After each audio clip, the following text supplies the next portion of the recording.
আসসালামু আলাইকুম রহমতুল্লাহ। প্রিয় শিক্ষার্থীরা, আমরা গত ক্লাসে শব্দ এবং তরঙ্গের অত্যন্ত গুরুত্বপূর্ণ একটি বিষয় প্রতিধ্বনি নিয়ে মোটামুটি একটা ধারণা নেওয়ার চেষ্টা করছিলাম। আজকের এই ক্লাসটিতে আমরা শব্দ এবং তরঙ্গ অধ্যায়ের অত্যন্ত গুরুত্বপূর্ণ আরও একটি বিষয়, যেটা হচ্ছে তরঙ্গ। এই তরঙ্গ নিয়ে আজকে আমরা মোটামুটিভাবে একটা ধারণা নেওয়ার চেষ্টা করব। আশা করি তোমাদের সবারই এই ভিডিও ধরে একটু হলেও উপকার হবে। তো আজকে আমরা জানবো হচ্ছে তরঙ্গ সম্পর্কে। তরঙ্গ কি, তরঙ্গ কিভাবে তৈরি হয়, বা তরঙ্গ থেকে আমাদের এসএসসি ফিজিক্সে কি কি ধরনের ম্যাথ এসে থাকে, আমরা সেই সম্পর্কে আলোচনা করার চেষ্টা করব। তরঙ্গ, তরঙ্গ কি? প্রথমে যদি বলি তরঙ্গ বা ওয়েভ,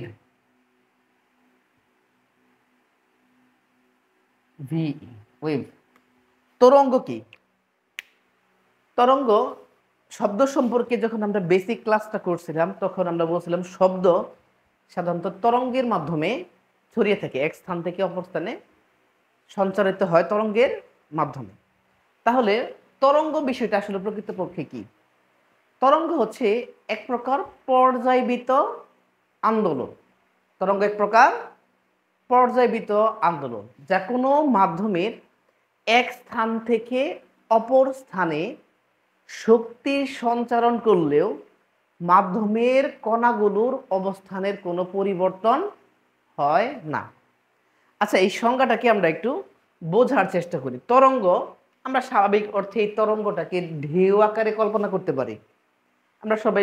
আমরা যদি পুকুরে কোনো একটা জায়গায় একটা ঢিল ছুঁড়ে মারি, তাহলে খেয়াল করে দেখবা সেই পুকুরের মধ্যে এক ধরনের আন্দোলনের সৃষ্টি হবে। অর্থাৎ যে স্থানে ঢিলটা পড়বে তার থেকে চতুর্দিকে ঢেউ আকারে পানিগুলা ছড়াই পড়বে। স্বাভাবিক দৃষ্টি দেখলে এই জিনিসটাই হচ্ছে কি? তরঙ্গ। তো তরঙ্গের কথা মনে পড়লে আমাদের একটা ওয়েভ বা একটা ঢেউয়ের কথা মনে পড়ে। তরঙ্গ হচ্ছে মোটামুটি এই ধরনের একটা চিত্রের কথা আমাদের সবাই মনে পড়ার কথা, তরঙ্গ। তবে এর ভিতরে যদি বিশদভাবে একটু বোঝার চেষ্টা করি, আসলে তরঙ্গ জিনিসটা কি? তরঙ্গ হচ্ছে এক ধরনের পর্যায়বৃত্ত আন্দোলন, পর্যায়বৃত্ত আন্দোলন, যা কোনো একটি জড় মাধ্যমের এক স্থান থেকে আরেক স্থানে শক্তি সঞ্চারণ করে, তবে মাধ্যমের কণাগুলোর কোনো অবস্থানের পরিবর্তন হয় না। আচ্ছা, উদাহরণস্বরূপ এর জন্য আমি একটা চিত্র আঁকানোর চেষ্টা করি। ধরো এটা কোনো একটা মাধ্যম, এই মাধ্যমের এই হচ্ছে মাধ্যমের কণা। ধরো এগুলো মাধ্যমের কণা, মাধ্যমের এগুলো হচ্ছে কণা। তাহলে এই মাধ্যমের কণার মধ্যে যদি আমি শক্তির সঞ্চারণ করি, শক্তি প্রদান করি, অর্থাৎ ধরো এই প্রথম যে কণাটা আছে এই কণার মধ্যে আমি শক্তি প্রদান করলাম, অর্থাৎ শক্তি বা ফোর্স প্রদান করলাম, তাহলে এই কণাটা তার নিজের অবস্থান থেকে ধরো এটা উপরের দিকে ওঠার চেষ্টা করবে, অর্থাৎ এই কণাটা উপরের দিকে ওঠার চেষ্টা করবে। এই কণা তার শক্তিটা ঠিক তার পরের কণার মধ্যে সাথে সাথে স্থানান্তর করবে, ঠিক তারপরেই দেখা যাবে এই কণাটা তারপরে উপরের দিকে ওঠার চেষ্টা করতেছে। পরবর্তী দেখা যাবে সে তার পার্শ্ববর্তী কণার মধ্যে শক্তি স্থানান্তর করার ফলে অণুটা আরো উপরের দিকে উঠে যাবে। কিছুক্ষণ পর দেখা যাবে আস্তে আস্তে ক্রমান্বয়ে এভাবে পর্যায়বৃত্তভাবে, অর্থাৎ একটার পর একটা অণুগুলো কি হবে? কম্পিত হবে এবং তার নিজ নিজ জায়গা থেকে উপরের দিকে এভাবে সরে যাবে। কিছুক্ষণ পরে দেখবা এই অণুগুলো শক্তি একটা নির্দিষ্ট মাত্রা পর্যন্ত উপরে ওঠার পর দেখবা এই অণুগুলো আবার নিচের দিকে নামতে শুরু করছে। তখন এভাবে অণুগুলো নিচের দিকে নামতে শুরু করবে, অণুগুলো নিচের দিকে নামতে শুরু করবে এবং এইভাবে পর্যায়বৃত্তভাবে দেখা যাবে অণুগুলো, একটা অণু তার পার্শ্ববর্তী অণুকে কম্পিত করতেছে বা শক্তি প্রদান করতেছে। এইভাবে অণুগুলো পরস্পর নিজ নিজ অবস্থা থেকে উপর থেকে নিচে বলতে পারো কিছুটা উত্থান পতন হবে। অর্থাৎ এই অণুগুলোর আমি যদি আরেকটা চিত্র আঁকানোর চেষ্টা করি, এই অণুগুলো এইভাবে, অর্থাৎ অণুগুলো যার যার অবস্থান থেকে একটা লাইন বরাবর ছিল, তো এই অণুগুলো তাদের অবস্থান থেকে উপর দিকে উঠে যাবে কিছু অণু তারপর উপরে ওঠার পর নিচের দিকে নামার চেষ্টা করবে। এইভাবে অণুগুলো কিন্তু তার অবস্থার তেমন একটা পরিবর্তন করবে না, তবে একটা অণু তার পার্শ্ববর্তী অণুতে শক্তি সঞ্চালন করবে। তো অণুগুলো এই বরাবর ছিল, একটু খেয়াল করে দেখার চেষ্টা করে, এই অণুগুলো বরাবর এটা ছিল। তো এই অণুটা তার উপর নিচ অর্থাৎ এই দিক বরাবর এবং নিচের দিক বরাবর কি হবে, অবস্থান পরিবর্তন বরাবর হবে, এইদিকে হবে, কিন্তু ডানে বামে শক্তিটা সঞ্চালন করবে ডান দিকে। তরঙ্গের অভিমুখটা হচ্ছে কোন দিকে, ডান দিকে, অর্থাৎ তরঙ্গ ছড়াবে হচ্ছে তোমার এই পজিশন থেকে ডান দিকে, কিন্তু অণুগুলো কম্পিত হবে উপর থেকে নিচ বরাবর। তাহলে আমরা তরঙ্গের সংজ্ঞার মধ্যে বলছি তরঙ্গ এক প্রকার পর্যায়বৃত্ত আন্দোলন, অর্থাৎ একটি অণু যখন উপর নিচ বরাবর উপর থেকে নিচের দিকে কম্পিত হবে বা উপর নিচে উত্থান পতন হবে, সে প্রকৃতপক্ষে ডান দিকে কোনো অবস্থানের পরিবর্তন না করলেও শক্তি তার ডানের অণুর কাছে ট্রান্সফার করে দেবে, তখন তার ডানের অণুটা উপর নিচে কম্পিত হবে। ঠিক ওই ডান পাশের অণুটা তার সামনে থাকা আর একটি অণু কি করবে, শক্তি সঞ্চালন করে দেবে। এইভাবে এক স্থান থেকে সামনের দিকে এই তরঙ্গটা শক্তি সঞ্চালন করবে, কিন্তু মাধ্যমের কণাগুলোর স্থায়ী কোনো ধরনের পরিবর্তন হবে না। তাহলে তরঙ্গ কি, সংজ্ঞাটা আমরা বলতে পারি তরঙ্গ এক প্রকার পর্যায়বৃত্ত আন্দোলন, পর্যায়বৃত্ত বা পিরিয়ডিক আন্দোলন,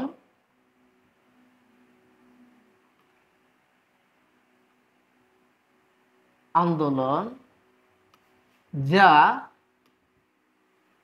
কোনো মাধ্যমের এক স্থান থেকে অপর স্থানে শক্তির সঞ্চারণ করলেও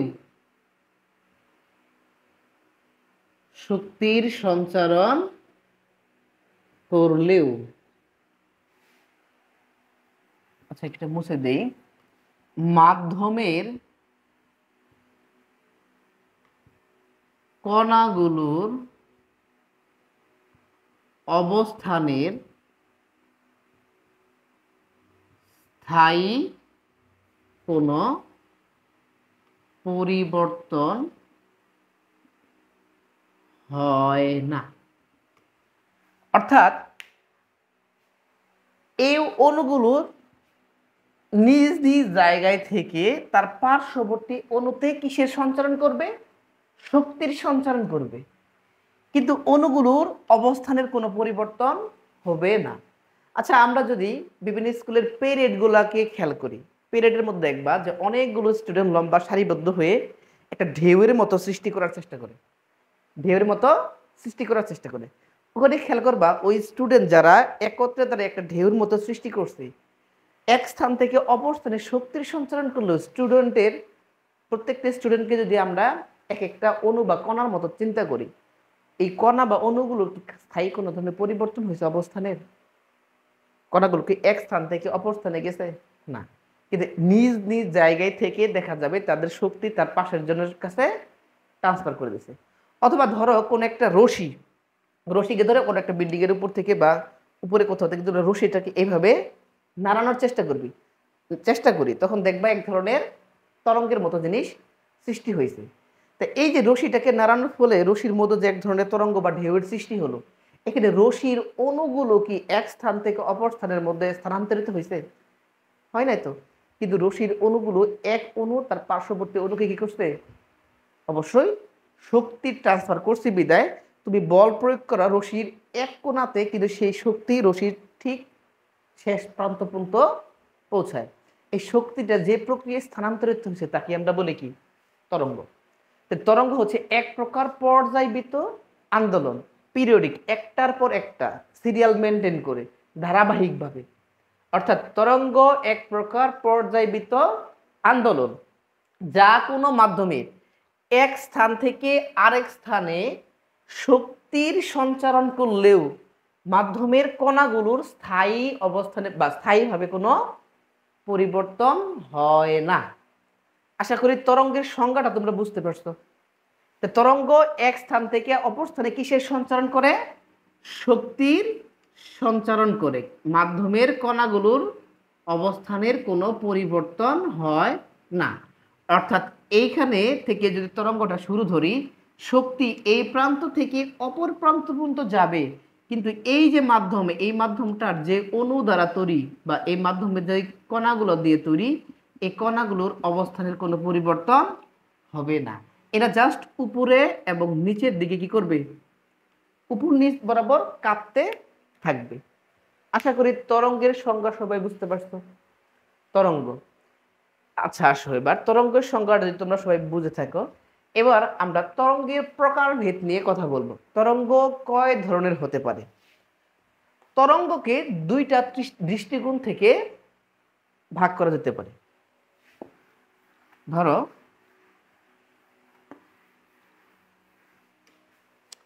তরঙ্গ,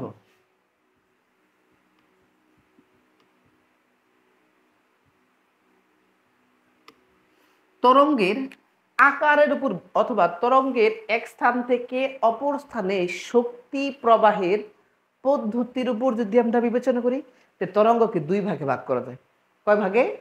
দুই ভাগে ভাগ করা যায়। একটা হচ্ছে অনুদৈর্ঘ্য তরঙ্গ, আর একটা হচ্ছে অনুপ্রস্থ তরঙ্গ। একটা হচ্ছে অনুদৈর্ঘ্য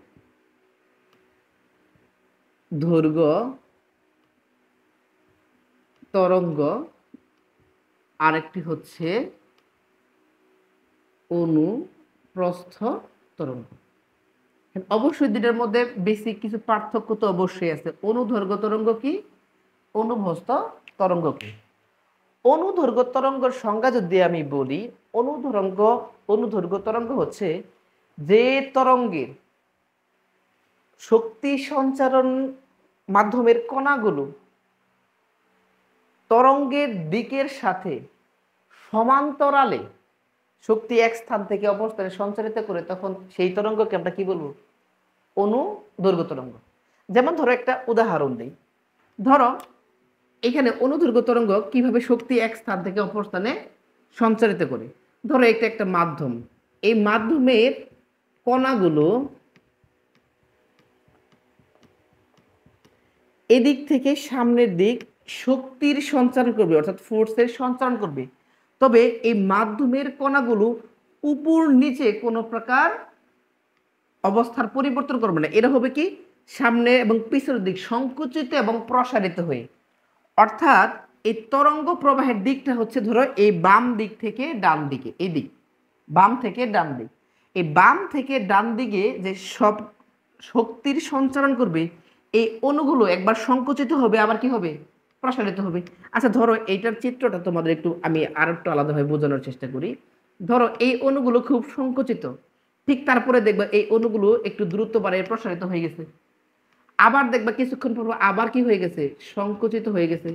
আবার কিছুক্ষণ পর দেখবা আবার প্রসারিত হয়ে গেছে। এভাবে সংকুচন ও প্রসারণের মাধ্যমে, সংকুচন ও প্রসারণের মাধ্যমে এক স্থান থেকে আরেক স্থানে যদি শক্তির সঞ্চারণ করে, তাহলে যে তরঙ্গটা এক স্থান থেকে আরেক স্থানে সংকুচন এবং প্রসারণের মাধ্যমে এবং শক্তি সঞ্চারণ বা তরঙ্গ প্রবাহের দিকের সাথে 0 ডিগ্রি কোণে, কত ডিগ্রি কোণে? এটা খুব গুরুত্বপূর্ণ একটা তথ্য। 0 ডিগ্রি কোণে যদি এক স্থান থেকে অপর স্থানে শক্তির সঞ্চারণ করে, তখন তাকে আমরা অনুদৈর্ঘ্য তরঙ্গ বলবো।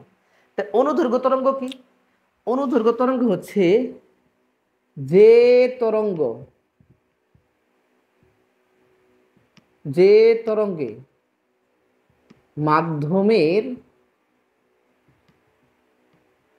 অণুগুলো বা কণাগুলো তরঙ্গ প্রবাহের দিকের সাথে, তরঙ্গ প্রবাহের দিকের সাথে সমান্তরালে বা 0 ডিগ্রি কোণে শক্তির সঞ্চারণ করে, শক্তির সঞ্চারণ করে তাকে অনুপ্রস্থ তরঙ্গ বলে। আচ্ছা, এর সব থেকে ভালো একটা উদাহরণ তোমরা যদি খেয়াল করো, ধরো তোমরা সবাই স্প্রিং দেখছো, ধরো এইভাবে পেছানো পেছানো পেছানো একটা স্প্রিং, তো লম্বা একটা স্প্রিং আমি যদি হঠাৎ করে সংকুচিত করে ছেড়ে দিই, তখন দেখবে এই স্প্রিংটা সংকোচন প্রসারের মাধ্যমে দুলতে থাকে, এক ধরনের ওয়েভ বা তরঙ্গের সৃষ্টি করে। তো এই যে ঠিক সামনে এবং পিছনের দিক সংকুচিত এবং প্রসারিত হয়ে, সামনে এবং পিছনের দিকে সংকুচিত প্রসারিত হওয়ার মাধ্যমে যে তরঙ্গটা বা যে শক্তি এক স্থান থেকে অপর স্থানে প্রবাহিত করে বা সঞ্চারিত করে, এই ধরনের তরঙ্গকে কি বলবো আমরা? অনুদৈর্ঘ্য তরঙ্গ। তাই অনুদৈর্ঘ্য তরঙ্গ সামনে এবং পিছনের দিকে সংকুচিত এবং প্রসারিত হওয়ার মাধ্যমে কি করে? শক্তির সঞ্চারণ করে। এরকম একটা শক্তির বা এরকম একটা এর উদাহরণ হচ্ছে শব্দ শক্তি বা শব্দ তরঙ্গ। শব্দ তরঙ্গ এক ধরনের অনুদৈর্ঘ্য তরঙ্গ, যা যে দিকে শক্তিটা প্রবাহিত করবে তার সাথে কত ডিগ্রি কোণে? 0 ডিগ্রি, অর্থাৎ সমান্তরালে কি করে? সামনের দিকে অগ্রসর হয়। তাই অনুদৈর্ঘ্য তরঙ্গের একটা উদাহরণ হচ্ছে কি? শব্দ তরঙ্গ। অর্থাৎ আমি এখানে দাঁড়াইয়া কথা বলতেছি, ধরো আমার সামনে একজন স্টুডেন্ট আছে, তাই আমি যে কথাগুলো বলতেছি সেই কথাগুলো সে কিভাবে শুনতে পাচ্ছে? সেই কথাগুলো আমার মুখ থেকে বের হওয়ার পর আমার, তোমরা সবাই জানো এখানে একটা মিডিয়াম বা মাধ্যম আছে, যেমন বাতাস। এই বাতাসের অণুগুলো সামনের পিছনে সংকুচিত হয়েছে একবার, প্রসারিত হয়েছে এবার। এই সংকুচন প্রসারণের মাধ্যমে আমার মুখ থেকে শব্দ শক্তিটা আমার স্টুডেন্টের কান পর্যন্ত পৌঁছাবে। এই শক্তিটা আমার স্টুডেন্টের কান পর্যন্ত কে পৌঁছে দিল? এখানে মাধ্যম হয়েছে বায়ু। তো বায়ুর অণুগুলো পরস্পর শক্তি সঞ্চারণ কিভাবে করে? সংকোচন ও প্রসারণের মাধ্যমে। অর্থাৎ আমার মুখ থেকে নিঃসৃত শব্দের দিকটা যদি এই দিক বরাবর হয়, ভাবো সামনের দিক, তাহলে এই সামনের দিকে এই অণুগুলো আসলে বাস্তবে দেখানো সম্ভব হচ্ছে না। সংকোচন এবং প্রসারণের মাধ্যমে শক্তি আমার মুখ থেকে আমার স্টুডেন্টের কান পর্যন্ত পৌঁছাবে। আশা করি সবাই বুঝতে পারছো। আর এখানে অত্যন্ত গুরুত্বপূর্ণ একটা বিষয় সবাই খেয়াল রাখবে, এটা অনেকবার পরীক্ষাতে আসছে। অনুদৈর্ঘ্য তরঙ্গের ক্ষেত্রে তরঙ্গের কণাগুলোর সাথে তরঙ্গ প্রবাহর দিকের কোণ কত? এটা অনেকবার পরীক্ষাতে আসছে। 0 ডিগ্রি। কত ডিগ্রি? 0 ডিগ্রি, সামনের দিক বরাবর। আশা করি বুঝতে পারছি সবাইকে। এই যে এটা হচ্ছে সংকোচন, এটা হচ্ছে প্রসারণ। সংকোচন প্রসারণের মাধ্যমে সামনের দিকে অণুগুলো কি করে? শক্তি স্থানান্তর করে। আশা করি অনুদৈর্ঘ্য তরঙ্গ কি সবাই বুঝতে পারছো। এবার আমরা যদি কথা বলি অনুপ্রস্থ তরঙ্গ কি। অনুপ্রস্থ তরঙ্গ হচ্ছে যে তরঙ্গের মাধ্যমে কণাগুলোর তরঙ্গ প্রবাহের দিকের সাথে 90 ডিগ্রি কোণে, কত ডিগ্রি কোণে বলছি? 90 ডিগ্রি কোণে শক্তি সঞ্চারণ করে তাকে কি বলা হয়? অনুপ্রস্থ তরঙ্গ। অর্থাৎ ধরো উদাহরণস্বরূপ এখান থেকে কোনো একটি তরঙ্গ তৈরি হয়েছে, যে তরঙ্গটা এইভাবে তৈরি হয়েছে মনে করো। তো এই তরঙ্গটা কিভাবে তৈরি হয়েছে? এই দিক বরাবর যদি আমি তরঙ্গ প্রবাহের দিক বলি, ধরো এটা হচ্ছে তরঙ্গ প্রবাহের দিক, এদিক থেকে এদিক। তো এই মাধ্যমে ঠিক এইখানে যে কণাটা ছিল সেই কণাটা আন্দোলিত হবে কোন দিক বরাবর? উপর নিচ এদিক যাবে এবং এদিক যাবে। বা এই কণাটা এখানে খেলে প্রত্যেকটা জায়গায় তুমি এক একটা করে কণার বিবেচনা করতে পারো। যে কণাগুলো একসময় লাইন বরাবর ছিল, এই বরাবর কণাগুলো ছিল, এই কণাটা উপর দিকে উঠে গেছে, এই কণাটা এই দিক বরাবর উঠে গেছে, এই কণাটা আরো এদিক বরাবর উঠে গেছে, এটা তার উপর দিকে উঠছে, এটা তার উপরের দিক, বা এই কণা এখানকার প্রত্যেকটা কণা আস্তে আস্তে দেখা গেছে নিচের দিকে নামার চেষ্টা করছে। তো এই কণাগুলো একটা লেভেল বরাবর বরাবর ছিল, এই কণা অণুগুলো বা কণাগুলো কি ছিল? একটা বরাবর ছিল। যখন আমি এখানে শব্দ শক্তি সঞ্চারিত করছি, দেখা গেছে কণাগুলো উপর নিচ, অর্থাৎ শক্তি প্রবাহ বা তরঙ্গের প্রবাহের দিক হচ্ছে এই দিক, এটা এই দিকে হচ্ছে তরঙ্গটা প্রবাহিত হবে। কিন্তু অণুগুলোর কম্পন দিকের সাথে যদি তুলনা করো, তরঙ্গ প্রবাহিত হচ্ছে এই দিক, আর অণুগুলোর প্রবাহ হচ্ছে বা কম্পন হচ্ছে কোন? উপর থেকে নিচের দিক। তা দেখো তো এইখানে কত ডিগ্রি কোণ উৎপন্ন করছে? 90 ডিগ্রি না? অর্থাৎ যে তরঙ্গটা তার তরঙ্গ প্রবাহের দিকের সাথে অণুগুলোর কম্পন 90 ডিগ্রি কোণে হয়, বা অণুগুলোর মধ্যে যে কি বলবো এক ধরনের আন্দোলন বা অণুগুলোর যে কম্পনটা উপর নিচ বরাবর অর্থাৎ 90 ডিগ্রি কোণে হয়, তাদেরকে কি বলবা অনুপ্রস্থ তরঙ্গ। অর্থাৎ যে তরঙ্গে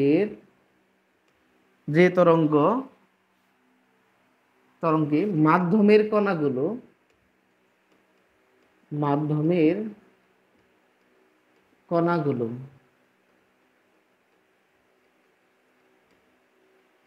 তরঙ্গ প্রবাহের দিকের সাথে 90 ডিগ্রি কোণে কি হয়, আন্দোলিত হয়।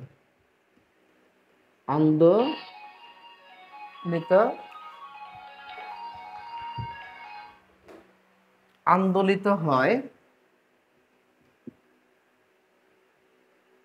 তাকে অনুপ্রস্থ তরঙ্গ বলে।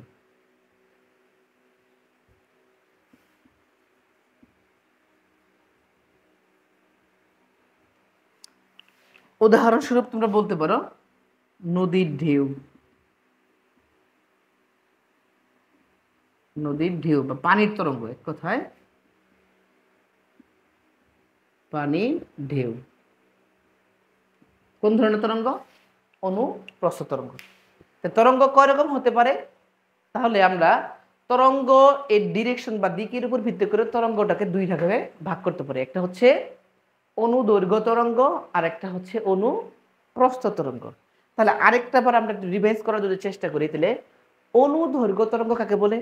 যে তরঙ্গের মাধ্যমের কণাগুলো তরঙ্গ প্রবাহর দিকের সাথে সমান্তরালে বা 0 ডিগ্রি কোণে শক্তির সঞ্চারণ করে তাকে অনুপ্রস্থ তরঙ্গ বলে।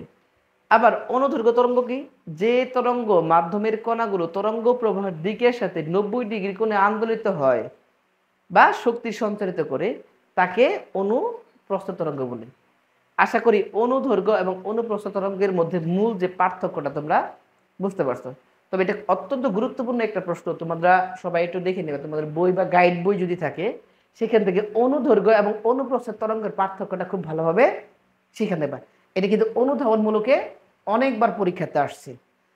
তো আশা করি তরঙ্গের এই দুইটা ক্লাসিফিকেশন সম্পর্কে সবাই ধারণা পাইছো। আর তরঙ্গ কি? আমি আবারও বলতেছি, তরঙ্গ এক স্থান থেকে অপর স্থানে শক্তি সঞ্চারণ করার একটা পদ্ধতি, কিন্তু মাধ্যমের কণাগুলোর স্থায়ী অবস্থানের কোনো পরিবর্তন হবে না। আশা করি তরঙ্গ সম্পর্কে সবাই ধারণা পাইছেন। আবার তরঙ্গ সম্পর্কে আরেকটু যদি বলি, তরঙ্গটাকে যে মাধ্যমের উপর প্রবাহিত হবে এর উপর ভিত্তি করে তরঙ্গ দুই ভাগে ভাগ করা যায়। অর্থাৎ যদি কোনো একটা মাধ্যম ব্যবহার করে তরঙ্গ এক স্থান থেকে অপর স্থানে শক্তির সঞ্চারণ করে, যেমন আমি কথা বলি, আমার স্টুডেন্টরা কোন মাধ্যম ব্যবহার করে শুনে? বাতাস মাধ্যম। অর্থাৎ যদি কোনো মাধ্যম বা মিডিয়াম, যেমন ধরো তোমরা এই মুহূর্তে আমার কথা শুনছো, এটা একটা টেকনোলজির ব্যবহার করে শুনতেছো। অর্থাৎ আমি কথা বলতেছি, এই টেকনোলজির মাধ্যমে তোমার ফোন পর্যন্ত পৌঁছেছে। তো ফোন থেকে তোমার কান পর্যন্ত কিন্তু অবশ্যই বাতাস বা বায়ু মাধ্যম ব্যবহার করে তুমি এখন শুনতেছো। তো এই ধরনের মাধ্যম ব্যবহার করে যদি কোনো ধরনের তরঙ্গ এক স্থান থেকে অপর স্থানে শক্তির সঞ্চারণ করে, তখন সেটাকে আমরা যান্ত্রিক তরঙ্গ হিসেবে জেনে থাকবো, যান্ত্রিক তরঙ্গ বলি। আবার কিছু কিছু তরঙ্গ আছে, যেমন আলো কিন্তু এক প্রকার তরঙ্গ, আলো এক প্রকার তরঙ্গ। তবে এই আলো সূর্য থেকে পৃথিবীতে দূরত্ব প্রায় 15 কোটি কিলোমিটার, আমরা সবাই জানি। এখন এই পৃথিবীর বাইরে তো সূর্যের মাঝখানে, এর মাঝখানে তো প্রচুর ফাঁকা জায়গা আছে যেখানে কোনো বাতাস নাই বা কোনো ধরনের মাধ্যমই নাই।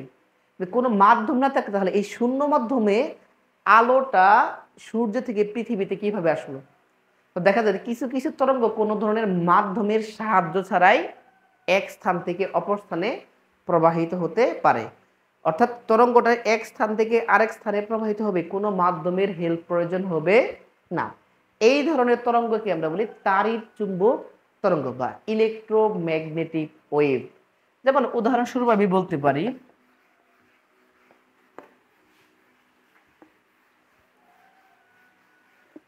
তাহলে তরঙ্গকে তুমি আরেকভাবে ভাগ করতে পারো, একটা হচ্ছে যান্ত্রিক তরঙ্গ।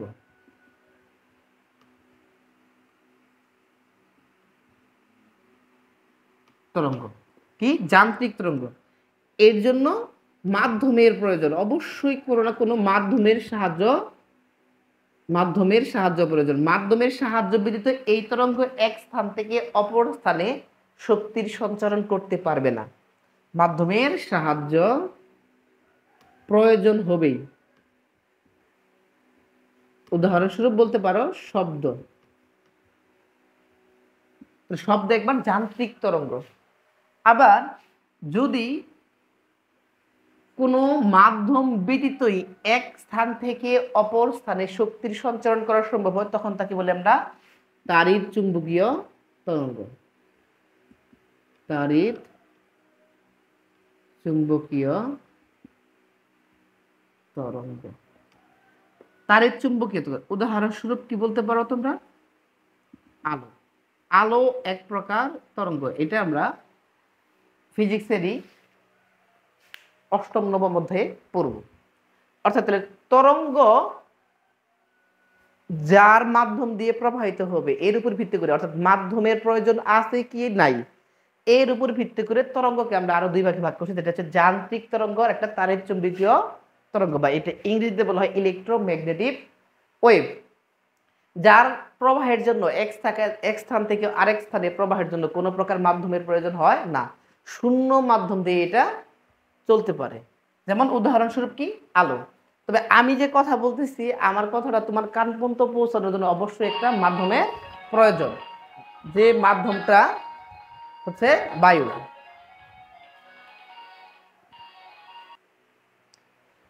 আচ্ছা, তাহলে এবার আমরা তরঙ্গ সম্পর্কে বেশ কিছু ইম্পর্টেন্ট টার্মের সাথে পরিচিত হব। তরঙ্গের সাথে রিলেটেড অনেকগুলো টার্ম, যেমন কম্পাঙ্ক, তরঙ্গ বেগ, তরঙ্গ দৈর্ঘ্য, দশা ইত্যাদির সাথে। তো সবাই এখন থেকে খুব মনোযোগী হও, এই বিষয়টা কিন্তু ম্যাথ সলিউশনের জন্য খুবই জরুরি হবে। এটা সবাই মনোযোগ দিয়ে বোঝার চেষ্টা করবা। তরঙ্গ, আচ্ছা ধরো আমি উদাহরণস্বরূপ একটা তরঙ্গ আঁকানোর চেষ্টা করি, যদিও আমার হাত সমান হচ্ছে না হয়তোবা, একটু বুঝে নিও তোমরা সবাই। তরঙ্গ, ধরো এটা একটা তরঙ্গ। আচ্ছা তাহলে উদাহরণের জন্য আমি কোন ধরনের তরঙ্গ এখানে অঙ্কন করছি? অনুদৈর্ঘ্য না অনুপ্রস্থ? একটু খেয়াল করো তো। হ্যাঁ, এটা অবশ্যই অনুপ্রস্থ তরঙ্গ। আচ্ছা, তো এই অনুপ্রস্থ তরঙ্গের এই যে প্রত্যেকটা, এগুলো কিন্তু একটা কণা, একটু খেয়াল করে নিবা, এর প্রত্যেকটা কি এক একটা কণা, একটু মনে রাখার চেষ্টা করো। প্রত্যেকটা কি এক একটা কণা, যেগুলো উপর থেকে নিচের দিকে তাদের কম্পন বা অবস্থানের পরিবর্তন উপর নিচ বরাবর হচ্ছে, কিন্তু শক্তি সঞ্চালন হচ্ছে বাম থেকে ডানের দিকে। বুঝতে পারছো সবাই? তো এখানে অত্যন্ত গুরুত্বপূর্ণ কয়েকটা সংজ্ঞা আমরা এখানে পড়ব। প্রথম কথা হচ্ছে দশা কাকে বলে? দশা একটু সবাই খেয়াল করো, দশা। আচ্ছা আমি এখানে লিখেছি দশা কাকে বলে। দশা,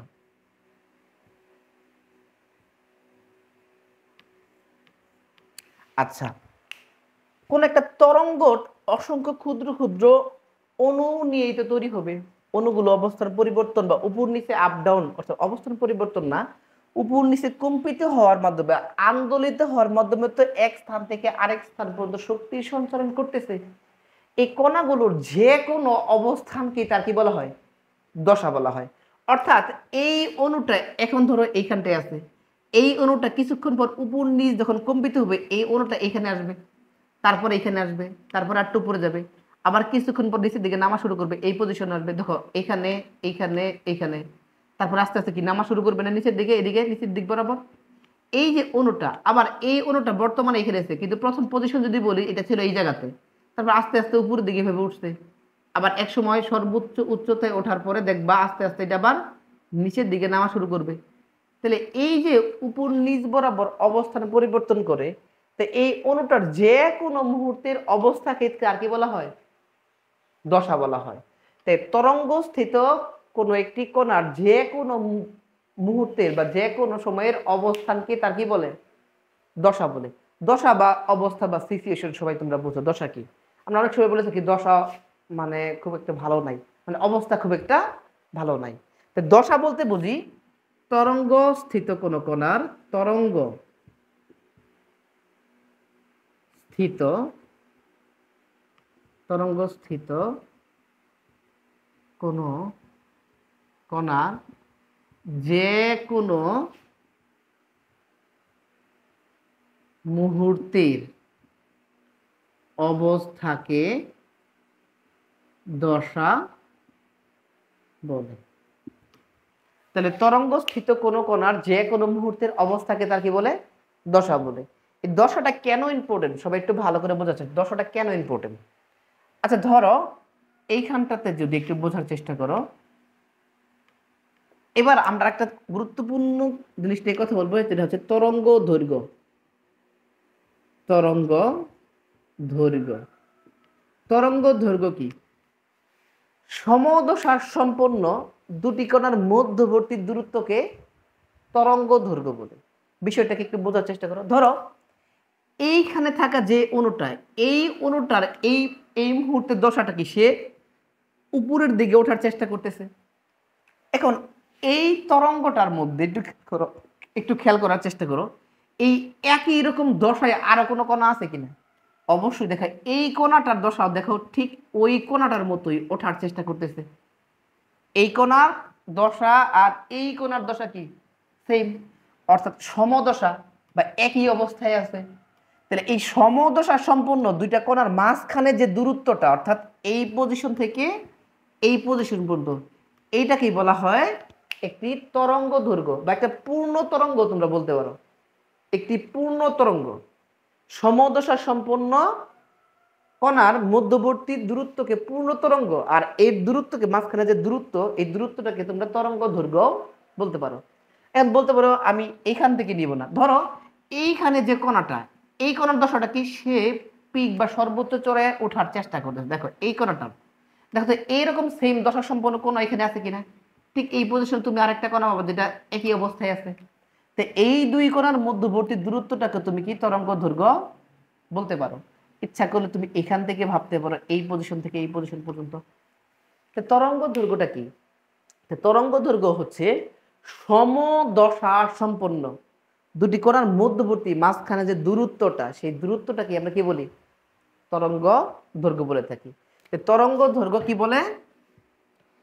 সমদশা সম্পন্ন, সমদশা সম্পন্ন দুটি কণার মধ্যবর্তী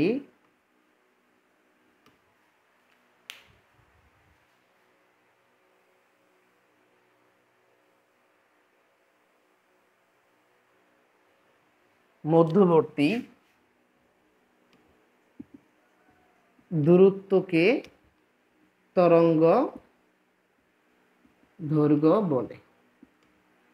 আশা করি সবাই বুঝতে পারছো তরঙ্গ দৈর্ঘ্যটা কি। তরঙ্গ দৈর্ঘ্য হচ্ছে কি?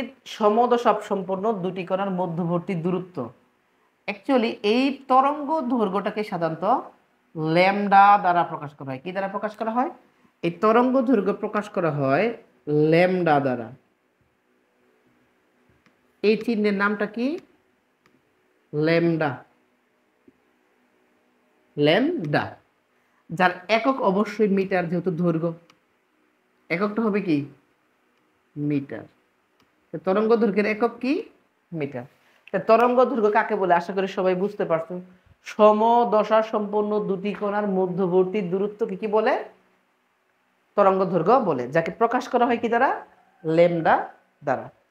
এবার আসো আরো একটি গুরুত্বপূর্ণ বিষয় হচ্ছে,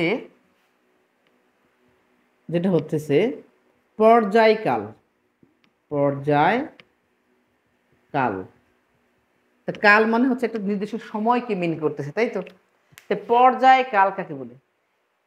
ধরো সমদশা সম্পন্ন দুটি কণার মধ্যবর্তী দূরত্বকে আমরা একটা তরঙ্গ বলছি বা তরঙ্গ দৈর্ঘ্য বলছি। একটা তরঙ্গ দৈর্ঘ্য বা একটা পূর্ণ তরঙ্গ, একটি পূর্ণ তরঙ্গ তৈরি হইতে যে সময়টার প্রয়োজন, ওই সময়টাকে বলা হয় কি? পর্যায়কাল। পর্যায় কি? ধরো এখান থেকে তরঙ্গটা শুরু যদি আমি ধরি, এই পজিশন থেকে শুরু করে এইখানটায় শেষ। তা এই পজিশন থেকে ধরো এটা এ বিন্দু, এটা হচ্ছে বি বিন্দু, তাহলে এ থেকে বি পর্যন্ত এই একটা পূর্ণ তরঙ্গ তৈরি করতে একটা নির্দিষ্ট পরিমাণ সময়ের প্রয়োজন হয়েছে।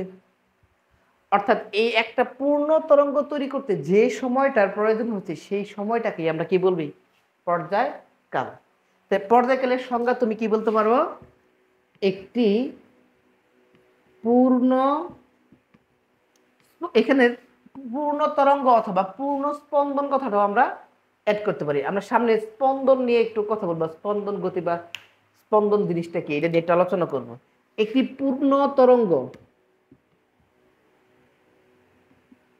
তৈরি হতে যে সময় নেয় তাকে পর্যায়কাল বলে। পর্যায়কাল বলে। আশা করি সবাই বুঝতে পারছো। পর্যায়কালের কে প্রকাশ করা হবে কি দ্বারা? টি দ্বারা। আর যার একক সেকেন্ড সবাই তোমরা জানো। পর্যায়কাল কি? একটি পূর্ণ তরঙ্গ বা একটা পূর্ণ স্পন্দন তৈরি হতে যে সময় নেয় বা যে সময়ের প্রয়োজন হয় তাকে কি বলা হয়?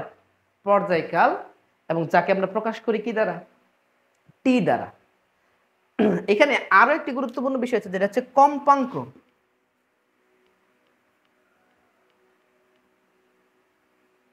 কম্পাঙ্ক কম্পাঙ্ক জিনিসটা কি? ইংরেজিতে বলে ফ্রিকোয়েন্সি। কি বলা হয়? ফ্রিকোয়েন্সি বা কম্পাঙ্ক। কম্পাঙ্ক হচ্ছে একক সময়ে বা এক সেকেন্ডে যতগুলো পূর্ণ স্পন্দন হয় তাকে কি বলা হয়? কম্পাঙ্ক। অর্থাৎ ধরো এ থেকে বি পর্যন্ত একটা স্পন্দন বা একটা তরঙ্গ। এখন এক সেকেন্ড সময় আমি যদি কাউন্ট করি, এক সেকেন্ডে এইভাবে যতগুলো পূর্ণ তরঙ্গ তৈরি হবে, এক সেকেন্ডে যতগুলো পূর্ণ তরঙ্গ বা পূর্ণ স্পন্দন সম্পূর্ণ করবে তাকে বলা হয় কি? কম্পাঙ্ক। তাহলে এটা হিসাবটা এক সেকেন্ডের, কিন্তু তাহলে এক সেকেন্ডে যতগুলো পূর্ণ স্পন্দন হয় বা পূর্ণ তরঙ্গের সৃষ্টি হয় তাকে কি বলবা তুমি? কম্পাঙ্ক বলবা। যেমন ধরো এখানে উদাহরণ দিয়ে যদি বলি, ধরো এইখান থেকে আমি ছোট্ট একটা উদাহরণ দিই। ধরো এইখানে ধরো এখান থেকে এই পজিশন পর্যন্ত একটা এ বি, এখানে সি, এখানে ডি। ধরো এখানে এক সেকেন্ডে এ থেকে বি পর্যন্ত একটা, বি থেকে সি পর্যন্ত, সি থেকে ডি পর্যন্ত। এখানে কয়টা তরঙ্গ আছে এটা খেয়াল করো তো? তিনটা। আর এই তিনটা তরঙ্গ যদি এক সেকেন্ডে তৈরি হয়, এক সেকেন্ডে কয়টা তরঙ্গ তৈরি হচ্ছে? তিনটা। তাহলে এই ক্ষেত্রে কম্পাঙ্ক কত? 3। কম্পাঙ্ক কত? 3। তাহলে কম্পাঙ্ক কাকে বলে? এক সেকেন্ডে যতগুলো পূর্ণ স্পন্দন হয় তাকে কম্পাঙ্ক বলে। তাহলে এক সেকেন্ডে যতগুলো পূর্ণ স্পন্দন হয় তাকে কি বলে? কম্পাঙ্ক বলে। তাহলে কম্পাঙ্ক প্রকাশ করা হয় কি দ্বারা? এফ দ্বারা, ফ্রিকোয়েন্সি। এখন এই এফ এর একটা সূত্র আছে, F is equal to 1/t। ধরো এইখানে আমি একটা ছোট্ট সূত্র আনার চেষ্টা করি। ধরো এই জায়গাটাতে যদি টি সময় নেই, টি সময়ে টি সময়টা কিন্তু একটা তরঙ্গ বা পর্যায়কাল। তা টি সময়ে তরঙ্গ তৈরি হয় কয়টা বলতে পারবা? তরঙ্গ তৈরি হয় একটা। কারণ টি বলতে পর্যায়কালকে মিন করি আমরা। পর্যায়কাল একটা তরঙ্গের জন্য শেষ সময়। তাহলে আমি যদি বলি একক সময় বা এক সেকেন্ডে বা এক সেকেন্ডে তরঙ্গ তৈরি হয়, তাহলে কয়টা বলতে পারবা? 1/t। তা কম্পাঙ্কের সূত্রটা আমরা কি লিখতে পারি এইভাবে? তাহলে F is equal to 1/t। আর একক সময় বা এই এক সেকেন্ডে কয়টা তরঙ্গ তৈরি হয় তাই তো তোমার কম্পাঙ্ক, যেটাকে তুমি এফ বলছিলা, তাই না? তাহলে টি সময়ে তৈরি হয় কয়টা? একটা। তাহলে 1 সেকেন্ডে বা একক সময়ে তৈরি হয় কয়টা 1/t। আর একক সময়ে যেটা যে কয়টা পূর্ণ তরঙ্গ তৈরি হবে তাকে তুমি কি বলছিলে? কম্পাঙ্ক। আশা করি বুঝতে পারছো। এফ, এখন কম্পাঙ্ক F is equal to 1/t। এটার একক নিয়ে যদি আমরা একটু কথা বলি তাহলে 1/t টি সময়ের একক কি? সেকেন্ড। তাহলে এটাকে আমরা সেকেন্ড ইনভার্স 1 লিখতে পারি না? সেকেন্ড ইনভার্স 1, যাকে আমরা অধিকাংশ হয়তো জানবো এই পার সেকেন্ড, এই সেকেন্ডটাকেই হার্জ হিসেবে আমরা জানি, এই জেড হার্জ। কম্পাঙ্কের একক কি? হার্জ বা পার সেকেন্ড। তোমরা হয়তো অনেকেই হার্জ বা জানো কিন্তু পার সেকেন্ডটা জানো না। তবে দেখা যায় অনেক এমসিকিউর মধ্যে হার্জের পরিবর্তে পার সেকেন্ডটা দেওয়া থাকে। তোমরা একটু খেয়াল করে নিবা, হার্জ অথবা পার সেকেন্ড যে কোনো একটা পরীক্ষাতে আসতে পারে। কম্পাঙ্ক কি? 1 সেকেন্ডে যতগুলো পূর্ণ স্পন্দন বা পূর্ণ তরঙ্গ তৈরি হয় তাকে কি বলে? কম্পাঙ্ক বলে। আর এখানে গুরুত্বপূর্ণ তরঙ্গ দৈর্ঘ্য যেটাকে প্রকাশ করা হয় ল্যামডা, পর্যায়কাল যাকে প্রকাশ করা হয় টি দ্বারা, কম্পাঙ্ক যাকে প্রকাশ করা হয় কি দ্বারা? এফ দ্বারা। দেখবা এই যে ল্যামডা, টি, এফ এগুলো প্রত্যেকটা মিলে সামনে আমাদের সূত্র আসতেছে অনেকগুলো। তা আশা করি এই পর্যন্ত সবাই বুঝতে পারছো। তাহলে দশা কাকে বলে? তরঙ্গ স্থিত কোনো কণার যে কোনো মুহূর্তের অবস্থাকে কি বলে? দশা বলে। তরঙ্গ দৈর্ঘ্য কি? সমদশা সম্পন্ন দুটি কণার মধ্যবর্তী দূরত্বকে কি বলে? তরঙ্গ দৈর্ঘ্য বলে। আবার পর্যায়কাল একটা পূর্ণ তরঙ্গ তৈরি হতে যে সময় নেয় তাকে বলা হয় পর্যায়কাল, যাকে আমরা টি দ্বারা প্রকাশ করি। আর কম্পাঙ্ক হচ্ছে 1 সেকেন্ডে যতগুলো পূর্ণ তরঙ্গ বা পূর্ণ স্পন্দন সম্পন্ন করে তাকে কম্পাঙ্ক বলে, যাকে আমরা ফ্রিকোয়েন্সি বা এফ দ্বারা প্রকাশ করে থাকি। আর যার সূত্র হচ্ছে 1/t। আশা করি এই পর্যন্ত সবাই বুঝতে পারছো। এখানে আরো কয়েকটা গুরুত্বপূর্ণ বিষয় আছে যেগুলো নিয়ে আলোচনা না করলেই নয়। যেমন আমরা যদি বলি বিস্তার, বিস্তার বিষয়টা কি এটা একটু খেয়াল করো তো। বিস্তার অর্থাৎ ধরো, আচ্ছা তার আগে তোমাদের স্পন্দন গতি নিয়ে একটু কথা বলি। স্পন্দন গতি, স্পন্দন গতি এটা খুবই গুরুত্বপূর্ণ। যেমন তোমরা সরল দোলক সম্পর্কে আশা করি সবাই পড়ে আসছো। স্পন্দন গতি ওইখান থেকে আমরা একটু বোঝার চেষ্টা করি।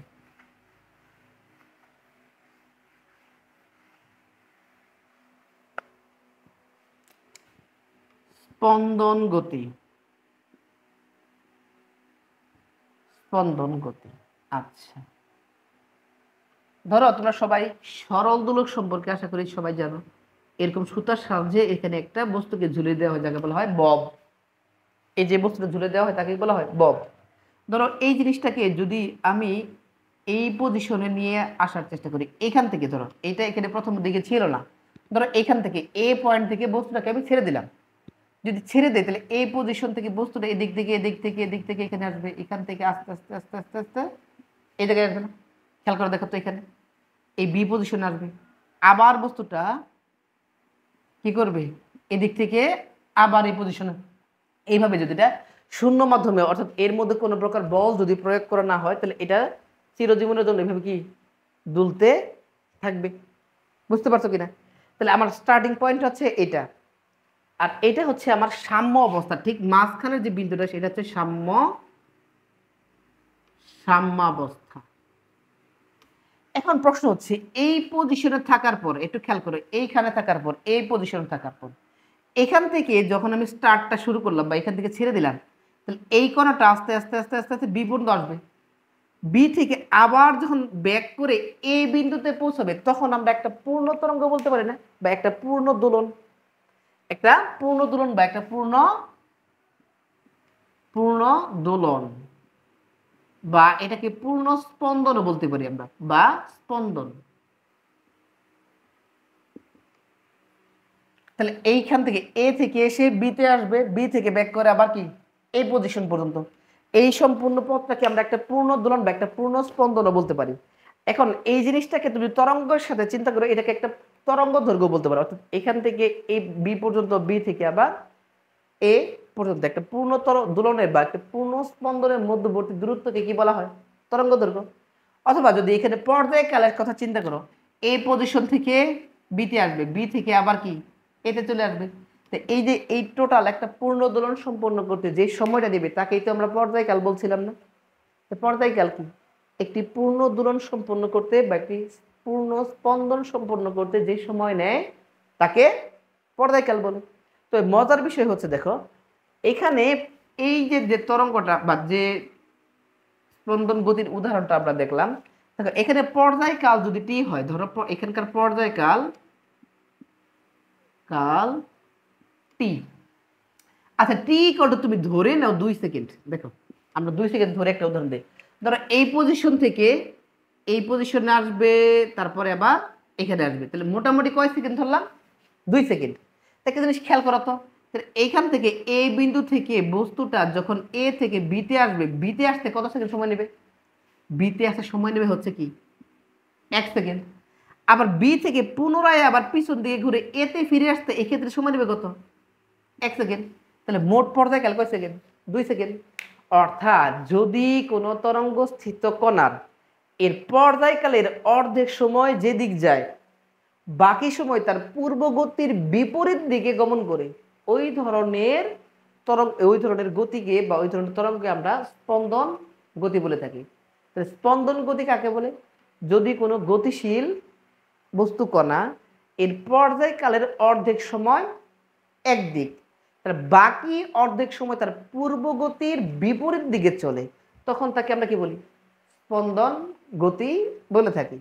তবে একটা কথা মনে রাখবা, এই স্পন্দন গতির ক্ষেত্রে যদি এই জিনিসটাকে যদি আমি সাম্য অবস্থায় ধরি, সাম্য অবস্থা থেকে সর্বোচ্চ একদিকে যে দূরত্বটা অতিক্রম করে, সাম্য অবস্থা থেকে কিন্তু বিষয়টা হচ্ছে সাম্য অবস্থা থেকে সর্বোচ্চ একদিকে যে দূরত্বটা অতিক্রম করে একে বলা হয় বিস্তার। কি বলি? বিস্তার। বিস্তার এদিকে অবস্থা, তাহলে বিস্তার। আশা করি স্পন্দন গতি থেকে বিস্তারটা তোমরা বুঝতে পারছো। এবার যদি আমি তরঙ্গের সাথে এই বিস্তারের সম্পর্কটা একটু টানার চেষ্টা করি, ধরো এই জায়গাটাতে,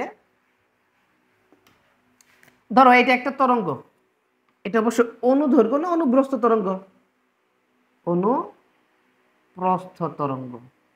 আচ্ছা অনুপ্রস্থ তরঙ্গ, ধরো এটা এই বিন্দু, এটা হচ্ছে তোমার বি বিন্দু, এ থেকে বি পর্যন্ত একটা পূর্ণ তরঙ্গ বা পূর্ণ স্পন্দন হয়েছে। অবশ্যই এই পূর্ণ স্পন্দন সম্পন্ন করতে হবে, একটা পূর্ণ তরঙ্গ তৈরি করতে যে সময়টা লাগছে তাকে তুমি পর্যায়কাল বলবা, পর্যায়কাল টি।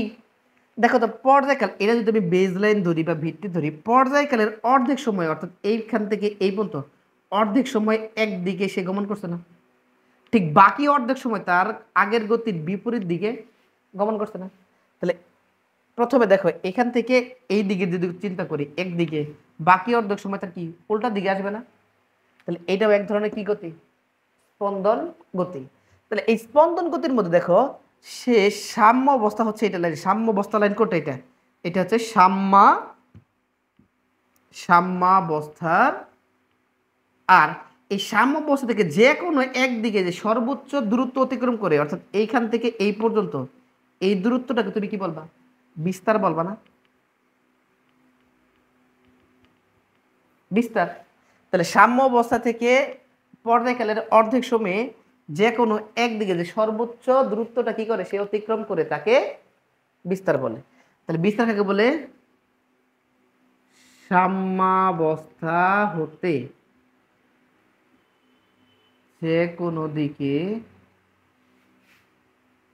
সর্বোচ্চ যে দূরত্ব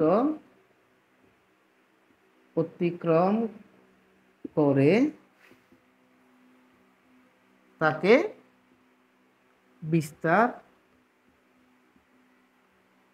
বলে।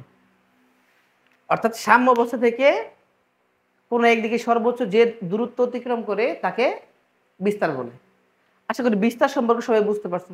তাহলে আজকের ক্লাসে আমরা কি শিখতে পারলাম? আজকের ক্লাসে তরঙ্গ সম্পর্কে জাস্ট একটু ধারণা নেওয়ার চেষ্টা করছি।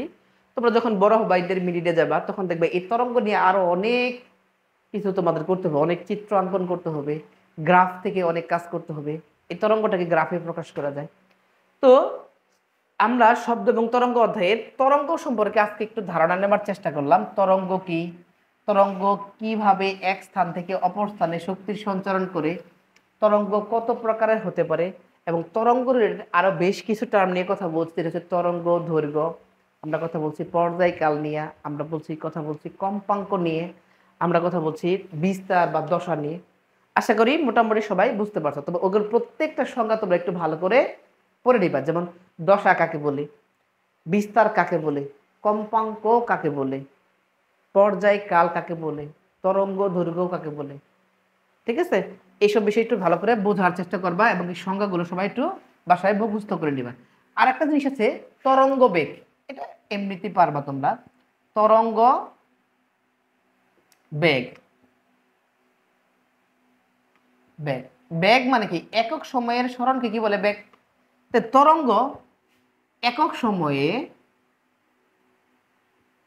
একক সময়ে যে দূরত্ব অথবা যে সরণ ঘটে, একক সময়ে যে সরণ ঘটায় তাকে তরঙ্গ বেগ বলে। তরঙ্গ বেগ বলে। তরঙ্গ একক সময়ে যে সরণ ঘটায় তাকে তরঙ্গ বেগ বলে। বুঝতে পারছো সবাই? তরঙ্গ বেগটাকে প্রকাশ করা হবে কি দ্বারা? ভি দ্বারা। কি দ্বারা? ভি দ্বারা। আচ্ছা, এই অর্থে তরঙ্গ পড়তে গিয়ে আমরা কয়টা টার্মের সাথে পরিচিত হয়েছি এখানে খেয়াল করতে দেখো। ল্যামডা, যাকে আমরা বলছিলাম তরঙ্গ দৈর্ঘ্য। টি, যা ছিল কি? পর্যায় কাল। এফ, যা ছিল কম্পাঙ্ক বা ফ্রিকোয়েন্সি। আর এখন একটা টার্মের সাথে পড়ছিলাম ভি, তরঙ্গ বেগ। দেখেন মোটামুটি 4টা বিষয় আছে দেখো। এই 4টা বিষয় থেকে কয়েকটা সূত্র আমরা এখানে দেখার চেষ্টা করব সবাই। তাই একটা সূত্র আমরা সবাই পড়ে আসছি একটু আগে, T is equal to F is equal to 1/t। F is equal to 1/t, এটা সবাই আমরা জানি। এখন একটু প্রশ্ন হচ্ছে, এটা যদি একটু পক্ষান্তর করে দেখো তো কি আসে? টি ইজ ইকুয়াল টু 1/f আসে না? অর্থাৎ তোমাকে যদি পর্যায়কালটা দেওয়া থাকে তাহলে তুমি অবশ্যই সেখান থেকে কম্পাঙ্ক বের করতে পারবা, অথবা যদি কোনো জায়গায় কম্পাঙ্ক দেওয়া থাকে সেখান থেকে তুমি পর্যায়কালটা বের করতে পারবা। সূত্রটা কিন্তু আমার জানা মতে ফিজিক্সের সব থেকে শর্টকাট অর্থাৎ সব থেকে ছোট সূত্র হচ্ছে এটা। এবং এই সূত্র তোমরা অবহেলা করো না, এই সূত্র থেকে কিন্তু পরীক্ষাতে অনেকবার অনেক ম্যাথ আসছে, বা প্রতি বছর এই ছোট্ট একটা সূত্র দিয়ে, অর্থাৎ 2 লাইনে তোমার ম্যাথ সলিউশন হয়ে যাবে। অর্থাৎ 3 মার্কের গতে প্রশ্ন আসে, জাস্ট এই সূত্র অথবা এই সূত্র ব্যবহার করে ম্যাথটা সলিউশন করতে হয়। সুতরাং অবহেলা করার কোনো কিছু নাই। তো দেখো এফ ইকুয়াল টু 1/t বা টি ইজ ইকুয়াল টু 1/f। আর এই ক্ষেত্রে দেখার চেষ্টা করবা এই তরঙ্গ দৈর্ঘ্য এবং কম্পাঙ্কের সাথে বেগের একটা সম্পর্ক আছে। তরঙ্গ দৈর্ঘ্য এবং কম্পাঙ্কের সাথে কিসের সম্পর্ক? বেগের সম্পর্ক আছে। এখানে আরেকটা সূত্র তোমরা দেখে রাখবা, V is equal to F lambda. তো এই ওদের অন্যতম গুরুত্বপূর্ণ একটা সূত্র, ভি ইজ ইকুয়াল টু কি? F lambda. তাহলে এটাকে যদি আমি 3 নাম্বার সূত্র বলি, তাহলে এই 3টা সূত্র দিয়ে মোটামুটি তরঙ্গের যত ম্যাথ আছে ম্যাথ সলিউশন তোমরা করতে পারবা। V is equal to F lambda. তো এখানে তথ্য কয়টা? 3টা। তাই 3টা তথ্যের মধ্যে যে কোনো একটা তথ্য মিস করে বাকি তথ্য তোমার কাছে চাইতে পাইতে পারে। ঠিক আছে, আশা করি সবাই বুঝতে পারছো। যদি সম্ভব হয় এই 3টা সূত্র তোমরা খাতায় উঠাই নিতে পারো। F equal to 1/t, T is equal two 1/f বা V is equal to F lambda. তো এই 3টা সূত্র দিয়ে আমরা সামনে ম্যাথ করার চেষ্টা করব। আশা করি সবাই বুঝতে পারছো। তো আজকের মতো এখানেই। আগামী ক্লাসে তরঙ্গের ম্যাথ সলিউশন নিয়ে আমরা আলোচনা করব। সেই পর্যন্ত সবাই ভালো থাকো, সুস্থ থাকো। আল্লাহ হাফিজ।